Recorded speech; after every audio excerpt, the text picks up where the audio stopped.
আমাদের SSC English text বুকের প্রথম যে প্যাসেজটা মিস্টার মতি বাই রাহাত আবির এর প্রথম পার্টের ওয়ার্ড মিনিং গুলো এক নজরে দেখে নিই। ব্রেকআউট শব্দের অর্থ হঠাৎ শুরু হওয়া বা বেরিয়ে পড়া, চিৎকার করা। শেক মানে চিৎকার করা, অ্যাশিওর মানে আশ্বস্ত করা, কুপ মানে মুরগির খাঁচা, দ্য ফ্লক মানে পশুপাল বা পাখির দল, স্ট্রিম আউট মানে দল বেঁধে বেরিয়ে যাওয়া, স্ট্রেচ মানে টান দেয়া বা প্রসারিত করা, হাস্ক মানে খোসা, আর্থেন মানে মাটির তৈরি, গবল মানে গিলে খাওয়া বা গপ গপ করে খাওয়া,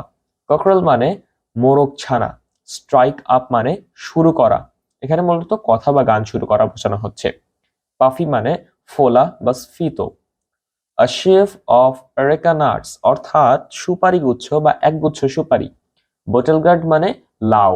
হুইস্টেল মানে শীষ বা শীষ দেওয়া, রটন বাস্কেট মানে বেতের ঝুড়ি, হোলার মানে জোরে ডাক দেওয়া বা চেঁচানো, ফ্যাসিনেট মানে মুগ্ধ করা, স্টারবর্ননেস মানে জেদ বা একগুয়েমি, পারডন মানে ক্ষমা করা, অ্যান্ড লাস্ট কার্ডলিং মানে আদর করা বা জড়িয়ে ধরা। ধন্যবাদ সকলকে।